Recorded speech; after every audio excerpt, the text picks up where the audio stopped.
다 맞았다고? 다 맞았어요? 에? 막 동그라미 하고 있던데? 자, 갑니다. 13번. 손해배상 책임. 일단 첫 번째, 개공은 뭐죠? 모든 개공은 예외 없죠? 언제 등록한 때입니다. 등록한 때는 등록 후 보정입니다. 보정 설정 방법이 몇 개 있다? 3개 다 나와야 됩니다. 보정보험, 공제, 공탁까지. 주로 보면 공탁이 빠지는 경우들이 있거든요. 그리고 현행 공인중개사법상에 책임진다 할 때 그 행위는 원인은 과실 책임만 있는 건 아니죠. 이번에 개공은 자기의 중개사무소를 다른 기업 공인중개사의 다른 사람 그 범주 안에 무등록자, 일반인 그리고 뭐 들어간다. 다른 개공도 들어갑니다.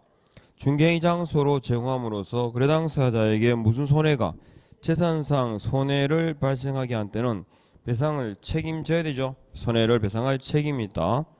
그다음 세 번째, 자 개공한 다음에 중개가 완성된 경우에 줄을 닦고 중개가 완성된 경우, 즉 중개계약 체결 시 아닙니다. 거래 당사자에게 보증에 관한 사항을 설명대에 뭐가 오죠? 하고 설명하고 관계정서 사본을 교부하거나 관계정서에 관한 전자문서를 제공하여야 한다. 안 하면 백과 이 손을 잡아요 있었죠? 손을 말합니다. 손. 자, 그리고 네 번째, 개공은 중개 행위를 함에 있어서 고의 또는 중과실로 인하여 과실의 경중을 구분하지 않습니다. 고의, 과실이면 되죠. 고의 또는 중과실로 이렇게요. 그래서 이거 틀린 거고, 거래 당사자에게 재산상 손해가 발생한 때 배상할 책임이 있다. 그래서 2번은 무과실 책임, 4번은 과실 책임입니다. 과실의 경중을 구분하지 않는다. 체킹하시고 5번 공제사업자가 개공에게 구상권을 행사할 수 있는 경우로 자 고의 횡령 중과실 줄을 딱 그으시고요. 고의 횡령 중과실로 공제약관상 규정하고 있는데 확인 설명 의무의 불성실한 이행은 중과실에 해당하지 않는다는 것이 판례 입장입니다. 이해하시겠죠? 예. 자 여기까지 14번 갑니다. 금지 행위에 해당하는 것은 그랬는데 자 일단은 제일 기본적인 게 금지 행위의 종류 있죠. 1대1이 뭐 있습니까? 매무복거. 그러니까 1대1의 종류 매무복거 있습니다. 매무복거. 3대3은 관직상투. 그리고 이 의무는 누구에게 주어지더라? 개공 등이죠. 고용인에게, 즉 중개업에 종사하는 자에게 주어지는 의무다. 이렇게요. 자, 일단은 보시면 1번 등록하지 아니하고 중개업을 영위하는 공인중개사로부터 매도 의뢰인을 소개받아 중개했으나 거래가 성사되지 않은 경우 뭘까요? 이거? 뭐입니다. 무등록자와의 협력행위입니다. 무등록자와의 협력행위. 무등록자의 범주에는 등록하지 않은 공인중개사도 포함돼 안 돼? 됩니다.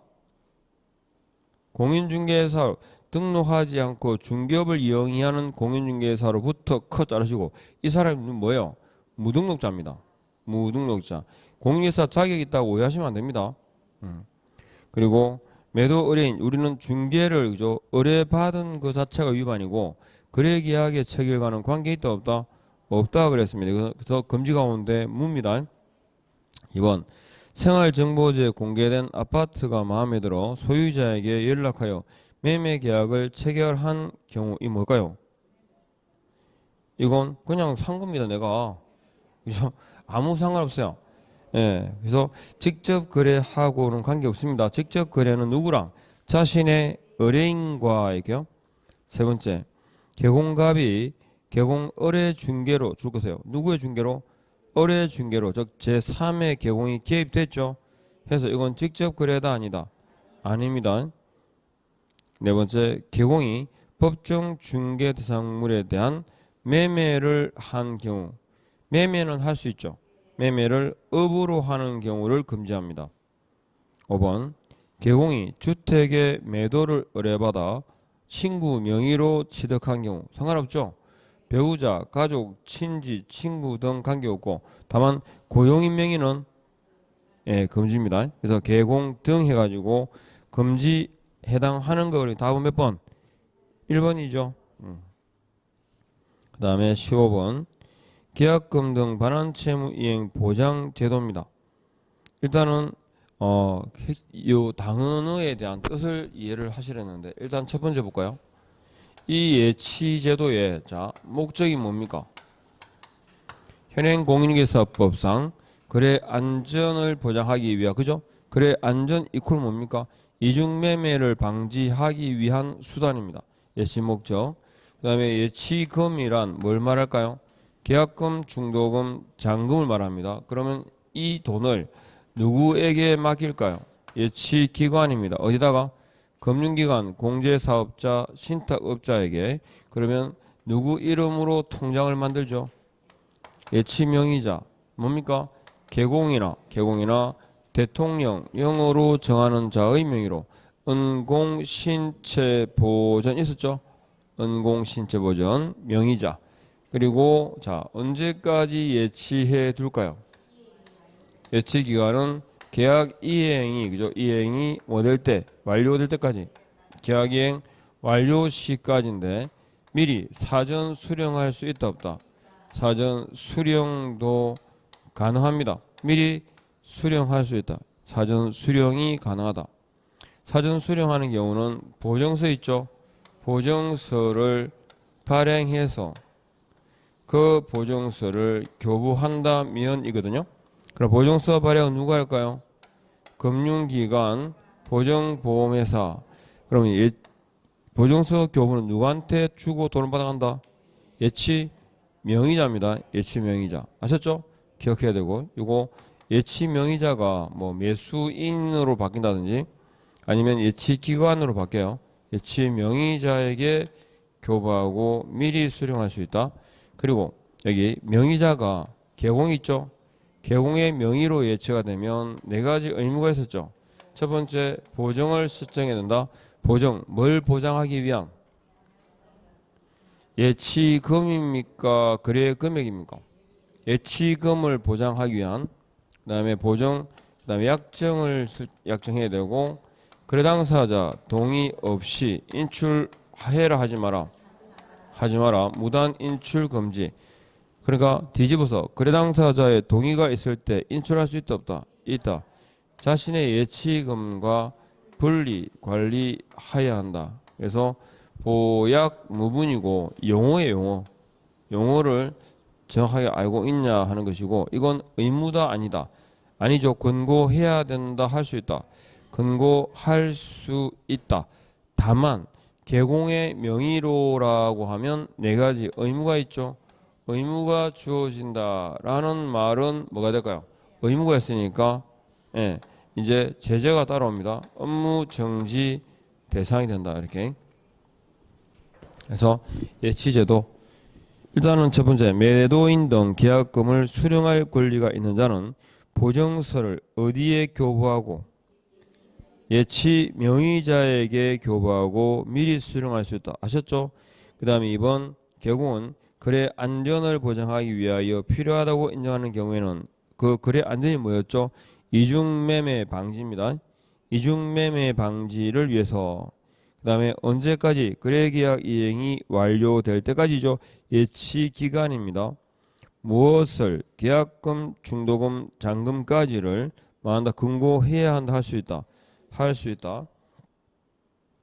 그 다음에 세 번째 계약금 등의 반환을 보장하는 보증서는 금융기관, 보증보험회사에서 발행한다. 맞죠? 그 다음에 계약금 등의 예치기간은 금융기관, 공제사업자, 신탁업자 3개. 5번 계약금 등을 개공 또는 대통령령으로 정하는 자의 명의로 예치할 수 있다. 맞죠? 자 갑니다. 16번 중개보수에 대한 기술 중 틀린 것은 중개보수가 나오면 제일 먼저 뭐부터 파악해라? 대상물이 뭔지부터 파악하시라 했고 그래서 중개보수에 대한 한번 볼까요? 자, 첫 번째 대답하시면 돼요. 중개보수 청구권의 첫 번째 성격. 중개보수 청구권은 판례상 개공을 상인으로 보고 중개보수 청구권을 뭐로 본다? 상인보수 청구권으로 본다 그랬죠. 따라서 중개보수 청구권은 보수 지급에 관한 약정이 없더라도 혹은 유상임을 명시하지 않아도 거래 시 중개보수를 받을 수 있다 없다? 있다. 뭐만 되면? 거래만 되면 뒤집어서 아무리 노력을 기울여도 뭐 없이는 뭐 없다? 예, 거래 없이는 일부조차도 청구할 수 없습니다. 자, 그러면 중개보수 청구권이 발생하는 때가 언제일까요? 발생은 중개계약 체결 시입니다. 따라서 중개 완성 전이라도 타인에게 양도할 수 있다 없다? 있다라는 거. 언제 행사할 수 있죠? 거래계약이 체결되었을 때 중개가 완성되었을 때입니다. 그죠? 언제 소멸한다? 개공의 고의과실로 계약이 해제 취소 무효가 되었을 때 맞죠? 그럼 중개보수 지급은 언제 할까요? 중개보수 지급 시기는 대통령령으로 정합니다. 대통령령으로 정한다. 대통령령에 딱 보면 뭐라 되어 있냐면 당사자 간에 약정이 있으면 약정에 의하고 맞죠? 약정에 의하고 약정이 없으면 거래대금 지급이 완료된 날 통상 우리가 말할 때 잔금 칠 때 이 말입니다. 됐죠? 그러면 중개보수에 관한 지급에 관한 내용까지 말씀드렸고 그 다음에 중개보수의 기준입니다. 항상 대상물부터 따져버렸죠. 대상물이 뭐다? 주택일 때, 주택이 아닐 때, 주택 외에는 그리고 주택은 대지가 포함 제외 포함해서 주택 외라고 하면 딱 구분하죠. 뭐하고 주거용 OP와 그 외로 나뉩니다. 자, 그러면 항상 그죠. 뒤에 내용과 일치를 따지거든요. 계약의 종류를 구분한다. 즉 중개보수는 국토교통부령이 정하는 범위 내 그러죠. 국토교통부령이 정하는 범위가 뭐냐면 매매교환은 1000분의 9 이내에서 임대차 등은 1000분의 8 이내에서 뭐로 시도조례로 정한다 하셨죠? 시도조례로. 그리고 이 임대차 등이라고 계약의 종류를 구분하는 자체가 대상물이 주택이죠. 그리고 1000분의 8이라는 요율이 나옵니다. 그리고 거래금액에다가 요율을 곱하면 뭐가 될까요? 산출액입니다. 산출액은 일방 한도입니까? 쌍방 한도입니까? 일방 한도죠. 그래서 거래 당사자 쌍방으로부터 각각 받는데 그러면 거래금액에다가 요율을 곱해서 나온 그대로 다 받습니까? 아니죠. 주택의 경우는 한도액을 정합니다. 그래서 조례 1000분의 8 한도액 계약 종류를 구분한다는 말이 뭘까요? 주택입니다. 그 다음에 면적이 나올 때 85제곱미터 이하라고 넣으면 이게 뭐라고? 주거용 OP입니다. 일단 면적을 체킹하셔야 되고 그리고 주거용 OP의 경우는 주택은 요율을 암기할 필요가 없죠. 그런데 주거용 OP의 경우에는 암기를 해야 됩니다. 왜? 최대 보수를 물으니까. 그러면 매매 교환은 얼마? 1000분의 5 임대차 등은 1000분의 4 그 외에는 1000분의 9 범위 내에서 협의 결정이죠. 협의 결정이라는 말이 나오면 대상물은 주택 외입니다. 협의 결정이란 말은 얼마를 받을지 모른다는 거죠. 따라서 중개보수표 계산하다 보면 이 상한 요율을 놓칠 수가 있어요. 상한 요율을 봐야 됩니다. 주택 외에 상한 요율 명시 의무가 있죠. 상한 요율 명시 의무가 주어진다. 그래서 협의 결정 상한 요율 명시라는 말이 나오면 대상물이 뭐더라? 주택 외가 됩니다. 아셨죠? 그리고 복합 건축물이잖아요. 그죠? 주택과 주택 외 시설물을 동일 시설물로 건축하는 경우에 복합 건축물 있죠? 복합 시설물. 복합 건축물은 뭘 기준으로 할까요? 복합 건축물은 주택 면적에 따라서 그래서 주택 외 면적이 3분의 1에 해당되고 이러면 뭐예요? 주택이죠. 묻기를 그냥 주택 면적이 3분의 1 이러면 되는데 주택 외 면적이 3분의 1에 해당하고 이렇게 되면 대상물은 주택이죠. 주택이 3분의 2란 말이니까. 그래서 주택 면적에 따라서 판단하시면 돼요. 요거 이게 기본 기준입니다. 그리고 대상물의 자주 나누는 중에 하나가 대상물의 소재와 사무소 소재가 불일치하면 어디 관할? 사무소 관할 시도조례입니다. 시도 조례가 나왔다는 말은 대상물이 뭘까요? 예, 당연히 주택 나와야 됩니다. 그 다음에 법인의 주된 사무소와 분사무소가 서로 일치하지 않을 때는 어디? 분사무소 관할 시도 조례에 따른다. 원래 분 뒤에는 뭐가 올까요? 주가 오는 게 맞죠, 그죠? 다만 이것만 예외다. 그 다음에 중개보수 계산할 때 계산 문제에서 일단은 대표적으로 세 가지가 뭐 많이 해보면 네 개인데 일단은 차임 있는 임대차 있죠. 차임 있는 임대차 그럴 때 표현 세 개만 주의하면 됩니다.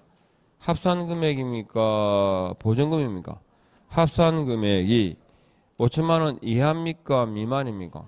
미만일 때 뭘 곱한다? 70을 곱해라. 그 다음에 동동동 있죠. 동일 그래서 세 번 들어가면 뭘 기준으로 매매가만 생각하시면 되고 그 다음에 교환 계약은 큰 거 적은 거 그죠? 큰 거 교환 계약은 고액을 기준으로 우리가 배우신 것 중에 고액은 이거밖에 없죠. 나오면 낮은 금액 낮은 비율 기준입니다. 그 다음에 분양가 있죠. 분양권에 있어서 분양권은 총 대금, 총 분양 금액, 기납이가. 근데 총 대금이라는 말이 총 분양 금액을 의미하는 게 아니에요. 시험 나온 적 있지? 작년 문제였나요? 총 대금은 그러면 그게 뭐 있어요? 계약금, 중도금, 피 합쳐서 총 대금이 이래 돼 있어요. 가로네. 그러니까 표현을 잘 구분하시고 문제는 요 분양권 걸을 때 총 분양 금액이 아니라는 것만 주의하면 돼요. 총 분양권 아셨죠? 분양권. 계산 문제가 나올 때 어떻게 계산했죠? 제일 먼저 대상물이 뭔지 대기요효안을 기억하세요. 대상물이 뭔지 그 다음에 기준금액이 얼마인지 그 다음에 요율이 얼마인지 그리고 한도가 난다는 말은 대상물이 뭘까요? 주택이겠죠. 그리고 일방인지 총액인지 즉 일방이면 그대로 총액이면 곱하기 2 아셨죠? 이렇게 딱 계산 기준을 정하시면 돼요. 자, 그래서 16분에 주택에 대한 중개보수는 의뢰인 쌍방으로부터 자 각각 동그라미 받고 일방 한도는 매매 교환의 경우는 얼마다? 1000분의 9 이내로. 그 다음에 법인의 주사무소와 분사무소 소재가 다를 때 어디요? 분사무소 관할 시도 조례가 정한 기준에 따라 보수와 실비를 받아라. 실비도 주택의 경우와 똑같죠? 그 다음에 세 번째, 개공은 중개상물의 권리관계 등 확인에 소요되는 실비를 권리 이전 중개 의뢰인에게 영수증을 첨부하여 청구할 수 있다. 개공은 실비를 누구에게 받냐 그러니까 중개 의뢰인에게가 맞죠. 근데 실비의 종류가 구체화되면 부담하는 자도 구체적으로 나와야 됩니다. 네 번째, 개공은 전용 면적이 85제곱미터 이하라고 되어 있죠. 85제곱미터 이하입니다. 그러면 주거용 오피죠. 거기에 기죠. 자, 두 번째 보니까 매매 계약 방식이 뭐죠? 매매를 중개한 경우라 그랬어요. 그러면 얼마입니까? 1000분의 5 범위에서 결정한다. 그 다음에 5번 개공은 중개 업무에 관하여 의뢰인으로부터 소정의 중개 보수를 받죠. 다만 거래 행위가 무효 취소 해지된 경우는 그렇지 않다 그랬는데 뭐가 빠졌죠? 뭐? 개공의 고의 과실로라는 말이 들어가야 됩니다. 까지. 정답 몇 번? 5번입니다. 자, 지도 감독 갑니다. 지도 감독에서 자, 1번 보시죠. 공인중개사법은 자기적이고 아셨죠? 그러니까 임의대로 하는 거죠. 계약을 감독을 자기적인 지도 감독을 방지하기 위해 지도 감독 사유를 이 법에서 직접 규정하고 있다. 법률에서 딱 정해놨습니다. 아셨죠? 지도 감독의 사유가 뭐가 있어요? 거래 동향 파악, 이 법 위반 여부 확인, 공인중개사, 개공에 대한 행정처분을 위하여 필요한 경우에 이야기했죠. 뭐 이런 얘기들입니다. 그래서 거래 동향 파악 해가지고 자 직접 규정하고 있습니다. 두 번째, 국토교통부 장관은 컷 하시고요. 계공의 위반 행위를 확인을 위해 감독상 명령을 할 수 있으나 위반 사유를 적발하더라도 행정처분을 할 수는 없다. 그죠? 국장 등이 계공에게 감독권이 있어요. 감독권이 있는데 행정처분 권한은 전속 고유 권한이죠. 오로지 누구? 등록관청에게만 주어집니다. 세 번째, 지도감독의 방법은 두 개 있죠. 자, 행정명령과 행정조사가 있는데 사무소에 출입하는 공무원은 자신의 권한을 나타내는 정표를 지니고 관계인에게 내보여야 하며 조사, 검사 증명서를 교부해야 한다. 틀렸죠? 신분적 정표를 지니고 내보인다 그럴 때 한 개입니까? 두 개입니까? 두 개죠. 그건 뭐죠? 공무원증과 조사, 검사 증명서예요. 공무원증은 보여주고 집어넣는 건 알죠? 설마 공무원증을 명함처럼 뿌리고 다니지 않을 거니까. 그런데 조사, 검사 증명서도 보여줄 뿐이에요. 교부 아니고 하셨죠? 정표를 지니고 내보여야 한다 할 때 그 정표가 몇 개 있다고? 두 개. 공무원증과 조사, 검사 증명서. 들었죠? 두 개. 그리고 위반에 대한 제재가 같아야 달라요? 달라요. 그죠? 예. 그러니까 또 4번 봐요. 계공에 대한 행정처분을 위해 필요한 경우죠. 무슨 말이냐면 행정처분 전에 지도감독이 꼭 이행돼야 됩니까? 아니에요. 지도감독은 수시 감독 있죠? 그 다음에 뭐 정기적 감독 등등등 이렇게 구분할 수 있겠지만 기본적으로 필요한 경우입니다. 필요한 때 공무원으로 하여금 사무소에 출입하여 장부 서류 등을 조사 또는 검사하게 할 수 있다. 이게 뭡니까? 행정조사입니다.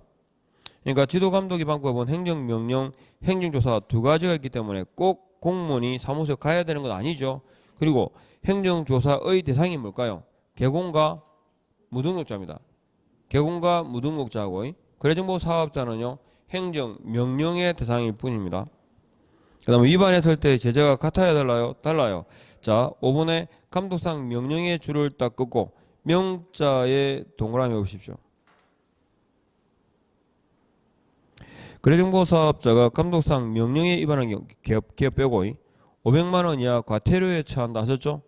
네, 500만 원 이하의 과태료에 처한다.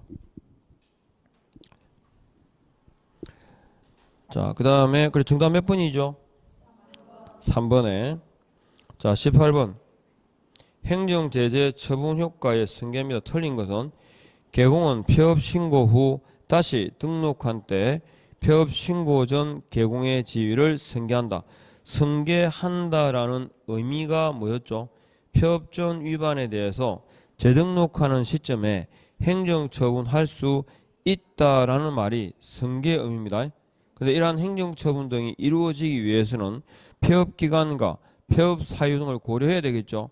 그래서 폐업 사유가 만일에 등록 취소라면 3년의 경과 여부를 따져봐야 되고 그 다음에 폐업 사유가 업무정지 처분이라면 1년의 경과 여부를 따져야 됩니다. 그래서 이번에 폐업 신고 전에 행한 계공의 업무정지 처분에 대한 효과는 자 업무정지나 과태료 처분을 받았죠. 이게 1년간 누적 승계가 되는데 처분일부터입니까? 폐업 신고일부터입니까? 처분일부터입니다. 폐업 신고일부터 1년이 아니라 처분일부터 1년간 승계된다 하는 거.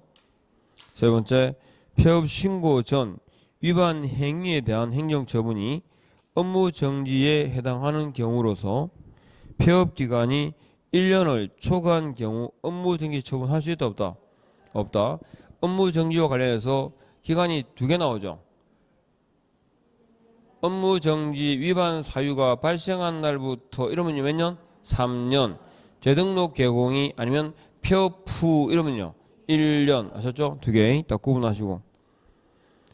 네 번째, 행정처분을 함에 있어서 폐업기간과 폐업 사유 등을 고려해야 한다. 줄딱 것이고 고려해야 됩니다. 의무입니다. 5번, 폐업 신고 전 위반 행위에 대한 행정처분이 등록 취소에 해당하는 경우 폐업기간이 3년을 초과한 경우에는 등록 취소 처분을 할 수 없다. 그죠? 그러면 이거는 또 등록 취소를 안 해도 폐업기간이 3년이 경과된 때는 어떠한 행정처분도 할 수 없다. 같은 말이에요. 이해하겠죠? 정답 몇 번? 2번. 자, 그다음에 자격 취소입니다. 19번에 자격 취소 딱 그러면 뭘 제가 두 가지는 최소한 기억해야 돼요.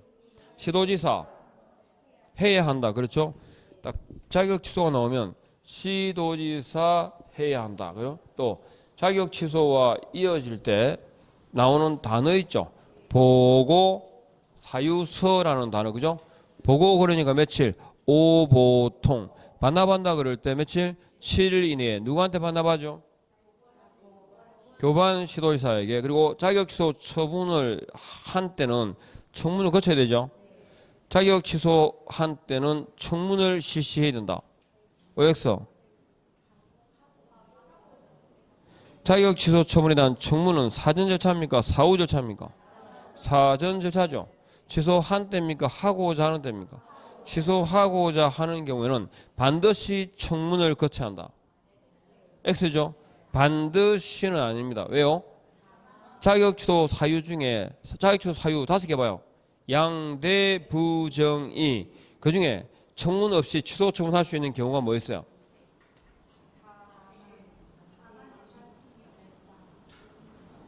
이 양대 부정이가 뭔지 아세요? 그 중에서 이 법에 위반해서 징역형을 선고받은 경우에는 자격 취소 처분이 이루어질 때 청문을 거쳐야 한다. 청문을 거치지 아니할 수 있다. 그러니까 양대 부정이 중에 청문 없이 취소할 수 있는 경우가 뭐라고? 이에요. 이 법에 의해서 징역형을 선고받은 경우는 재판 거쳤겠죠. 변론의 기회가 있을게. 그죠? 정당한 변론을 거쳤기 때문에 굳이 중복해서 청문을 거칠 필요는 없다는 얘기입니다. 그래서 양대 부정이하고 그리고 이러한 처분 전에 필요한 절차를 모두 이행하고 그랬죠. 그 필요한 절차가 뭐죠? 청문. 누가 실시한다? 사무소 관할 시도지사가. 자격 취소, 자격 정지는 누가? 자격증 교반 시도지사가 하셨죠? 그리고 자격 취소의 대상이 누굽니까? 그렇죠. 한번 볼까요? 이제 이것도 한번 정리해 보죠. 맨날 자격 취소는 일단은 두 개입니다. 누가? 시도지사 해야 한다. 자, 가보죠. 그러면 공인중개사를 대상으로 하는 처분. 그러니까 자격, 그죠? 자격 취소라는 이 처분은 누구를 대상으로 한다? 공인중개사를 대상으로 하고 공인중개사에 대한 취소 처분권자는 시도지사죠. 시도지사는 종류가 몇 개 있다? 2개 있다. 자격증 교부와 사무소 관할 시도지사 2가지가 있고 2개가 불일치하는 경우에 자격 취소 처분에 필요한 절차는 누가 이행하고요?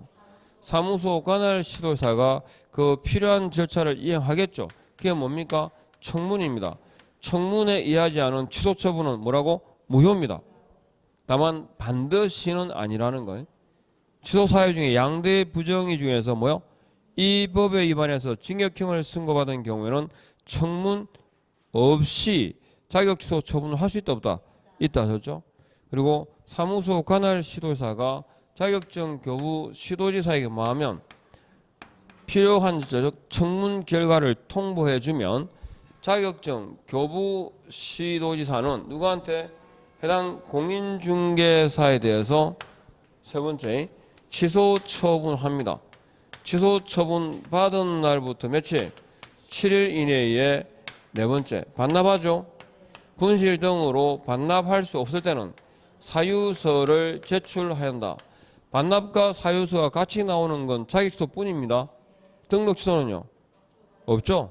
반납만 반납만. 그러면 자격증 반납이고 그 다음에 또 이 자격증의 분실 등으로 인한 재교부 있죠. 재교부 신청은 누구한테 할까요? 자격증 교부 시도지사에게 합니다. 그리고 취소 처분을 한 자격증 교부 시도지사는 며칠? 5일이죠. 5일 이내에 그 사실을 보고를 합니다. 누구한테? 국토교통부 장관에게 보고하고 다른 시도지사에게 타 시도지사에게 뭐 한다? 통지하여야 한다. 됐죠? 오보통. 그래서 요 보고라는 단어, 사유서라는 단어는 행정처분 5개 중에서 어디하고만 이어진다?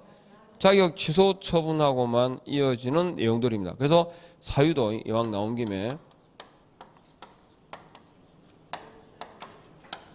이 돼 있죠. 양도, 대여, 부정한 등록, 정지 기간 중에 이 법에 위반해서 징역형을 선고받은 경우, 그리고 자격 정지 기간 중에 중개 업무를 수행한 얘가 뭐였죠? 자격 양대 부정이라는 이 자격수 사유 중에서 정지 기간 중에 하는 경우는 공인중개사가 아니죠. 누구? 소공을 말합니다. 소속 공인중개사가 자격 정지 기간 중에 중개 업무를 수행한 경우의 예가 뭡니까? 뭐? 대답을 해요, 대답을. 뭐? 양대 부정이 할 때 이중소속입니다. 이중소속, 원래 이중소속은 뭐죠? 자격 정지 유효라고. 몇 대 몇? 1대 1입니다. 근데 정지 기간 중에 할 때 이게 대표적인 게 이중소속입니다. 자격 정지 기간 중에 다른 계공에 소공이 되거나 하는 거 있죠? 요거 이중소속. 아셨죠? 취소해야 된다까지 이렇게.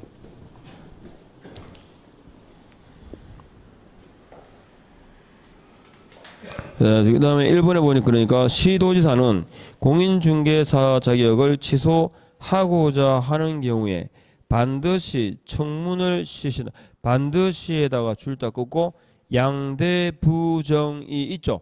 그 중에 입니다. 이 법에 위반해서 징역형을 선고받은 경우까지. 자, 갑니다. 그 다음에 2번.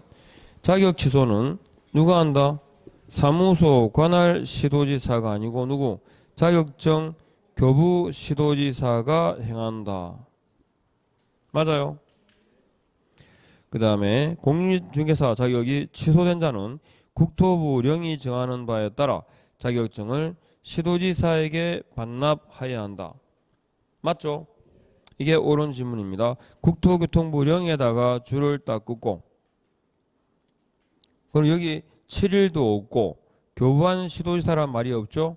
그 말이 국토교통부령에 들어있습니다. 그러니까 국토교통부령이 정하는 바에 따라라는 말 대신에 이제 바꿔볼게요. 공인중개사 자격이 취소된 자는 7일 이내에 자격증을 자격증 교부 시도지사에게 반납하여야 한다로 바꿀 수 있습니다. 그게 뭐라고? 국토교통부령이 정하는 바에 따라 이렇게요. 반납이라고 무조건 7일 없네? 교부라는 말이 없는데? 이러면 안 돼 하셨죠? 그 내용이 국토교통부령에 있습니다. 네 번째, 시도지사는 공인중개사 자격 취소 처분을 한 때는 지체 없이 국장에게 뭐하고 보고하는데 지체 없이요 5일 이내입니까? 5일 내에 보고하고 다른 시도지사에게 통지해야 한다. 지체 없이를 뭐라고? 5일 이내라고 고치시고. 5번, 교부와 관할 시도지사가 다를 때 청문을 실시하는 자가 누구라고요? 사무소 관할 시도지사가 청문을 실시하고 자격증 교부 시도지사에게 통보해야 한다. 아래 위로 바뀐 거 아시겠죠? 까지. 자, 20번입니다. 내일 10평이면 내일 샵은 하겠죠? 자, 이 경우에 일단은 대상물이 뭘까요? 상가입니다. 상가. 그러면 상가니까 천문의 구라고 생각하시죠? 그런데 가로 안에 밑에 보세요. 상환요율이 천문의 8 돼 있어요. 그리고 기준금액을 구하겠죠? 3천만 원에 월세 20만 원이니까 합이 얼마? 5천만 원. 5천만 원 미만은 아니죠? 5천만 원이죠? 그러면 그대로죠? 거기다가 요율이 얼마라고? 8. 5, 8, 40이죠? 그런데 일방입니까? 총액입니까? 그래 당사자로부터 그랬으니까 답은 80만 원. 왜 A고 합니까? 응? 맞췄죠?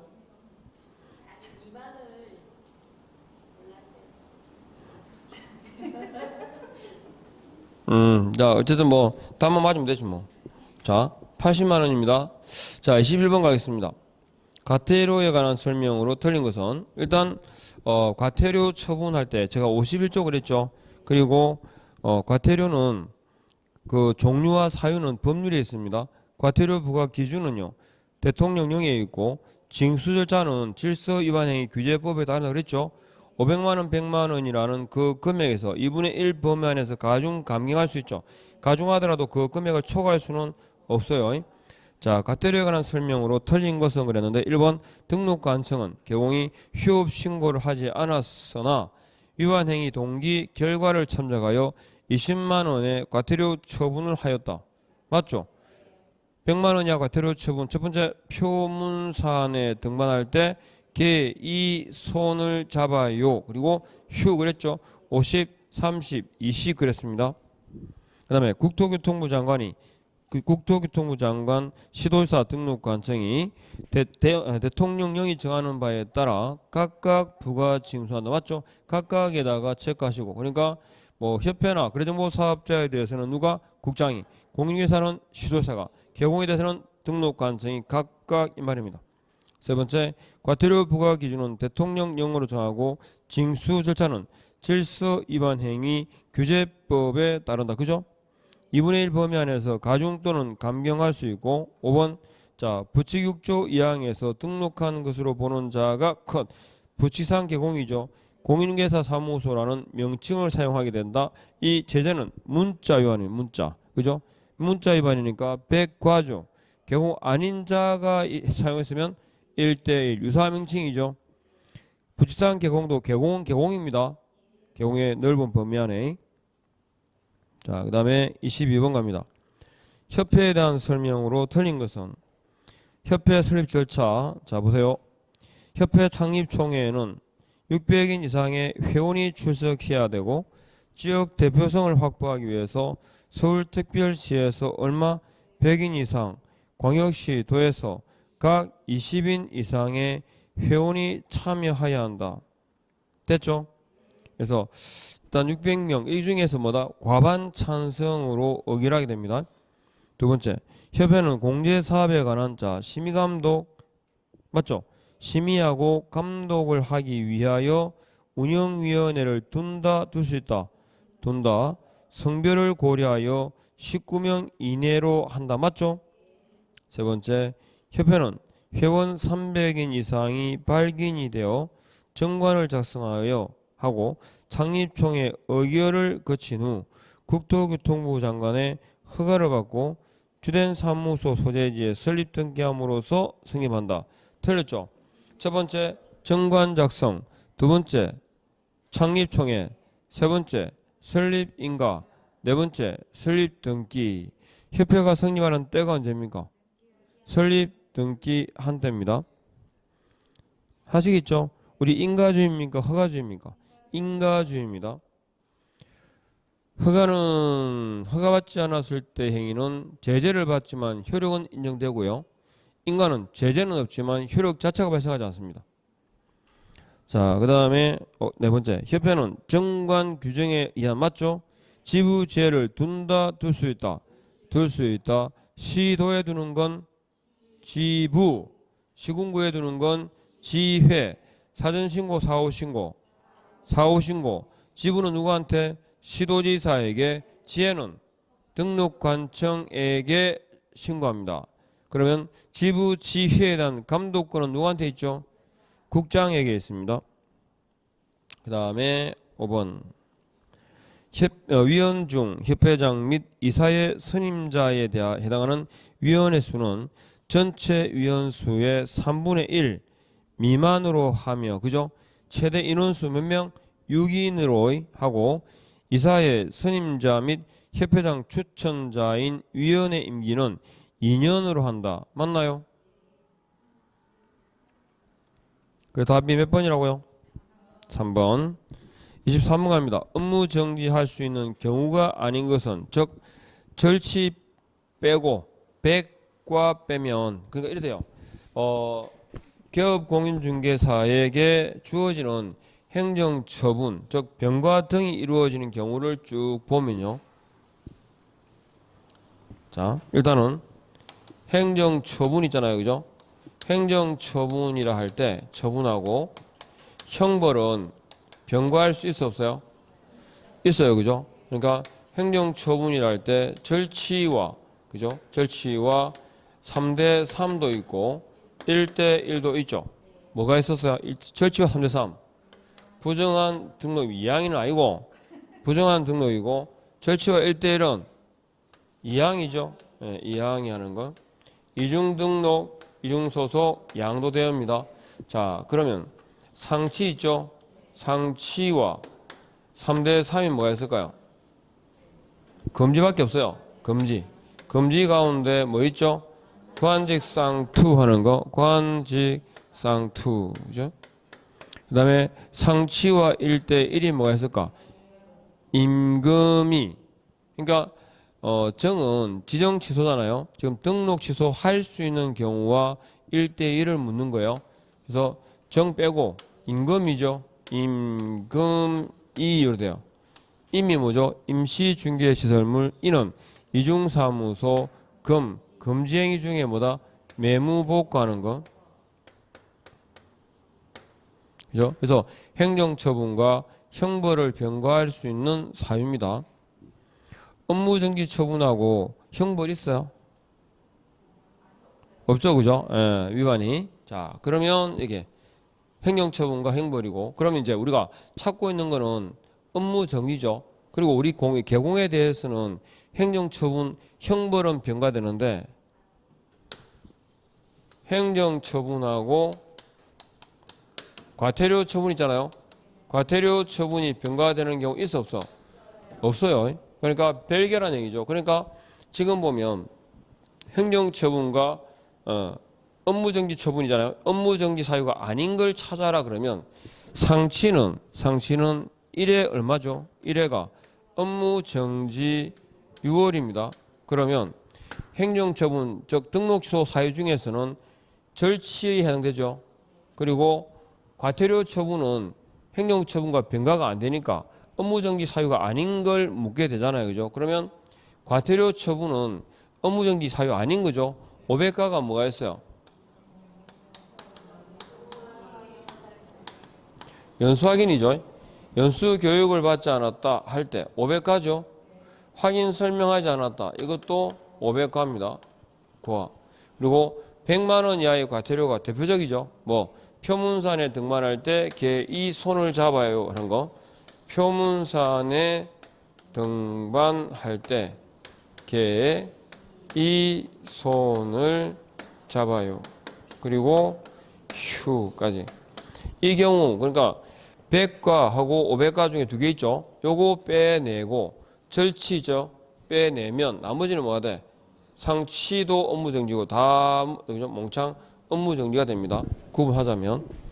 그러면 일단 가셔가지고 업무정지 성실 정확하게 중개사물의 확인 설명을 하지 아니하거나 설명의 근거 자료를 제시하지 않았다. 뭐야 이거? 500과입니다. 2번은 뭘까요? 정상이 독결했었죠. 그 중에 뭐 정입니다. 정보를 거짓으로 공개한 거 정. 3번이 뭘까요? 1년 내 2회 이상 업무정지를 받고 다시 과태료 처분이면 업무정지 6개월이죠. 2 동그라미. 4번은 독점법입니다. 원래는 업무정지죠. 그 중에 밑에 2년 내 2회 이상의 줄을 긋고 이거 뭐요? 상치입니다. 5번에 결격 사유자를 고용했다. 결 맞죠? 지금 일부러 보는 거예요. 정, 상, 이, 독결하는 거 됐습니까? 일부러 보여드리는 겁니다. 업무정지 6개월짜리 하고.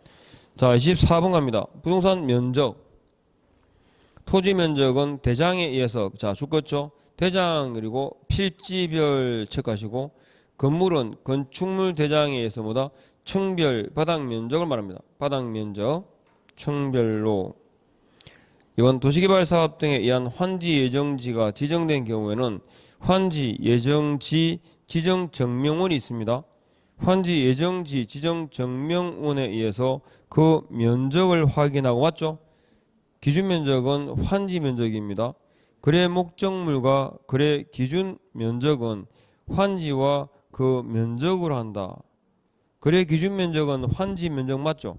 근데 거래 목적물은요 종전 토지입니다. 지난번에 문제 있었죠? 종전 토지 소유자와 종전 토지를 대상으로 계약을 체결하고 그랬잖아요. 그래서 기준 면적만 뭐다 환지 면적입니다. 세 번째, 구분 소유권이 인정되는 구분 소유 건물이 거래 목적물이 될 때는 전유 부분과 공유 부분의 면적을 모두 확인해야 됩니다. 다만 설명서에는 뭐밖에 안 나오죠?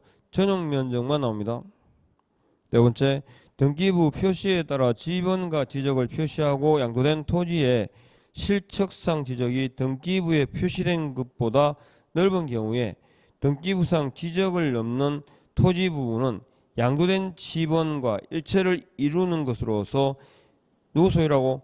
양수인 소유에 속한다. 면적 단위는 미터법이 원칙이며 거래 계약서 작성 시 제곱미터로 기재하고 단위 면적당 금액과 총액을 함께 표기합니다. 이게 원칙인데 이렇다고 해서 이게 수량 거래는 아니라는 거 알겠죠? 수량 거래로 볼 수 있습니다. 정답 몇 번이죠? 2번에 거래 목적물은 종전 토지, 거래 기준 면적은 환지 면적, 두 개가 묶고 있잖아 지금. 25번 권리입니다. 개공은 토지와 건물이 동일 지번인 경우에도 건물 등기부와 토지 등기부를 모두 확인해야 되죠. 둘 다입니다. 두 번째, 분묘기지권은 시효 취득할 수 있고 매도인 등으로부터 고지받아 확인해야 되는 권리로 설명서 작성 시 세부 확인 사항에 해당한다. 맞죠? 건조당이 설정됐을 때 실제 피담보 채무에까지 조사 확인 설명할 의무는 있다 없다? 없고 토지 임대인이 변제기를 경과한 최후 2기일까요? 2년일까요? 2년입니다. 2년의 차임 채권에 의하여 지상의 임차인 소유 건물을 압류한 때는 저당권과 동일한 효력이 있다. 이게 법정 저당권입니다. 그리고 총유물 처분에 관하여는 사단정관 기타 규약에 의하며 이에 정함이 없을 때는 사원총회 결의에 따른다. 됐죠? 다시. 그럼 좀 쉬었다 할까요?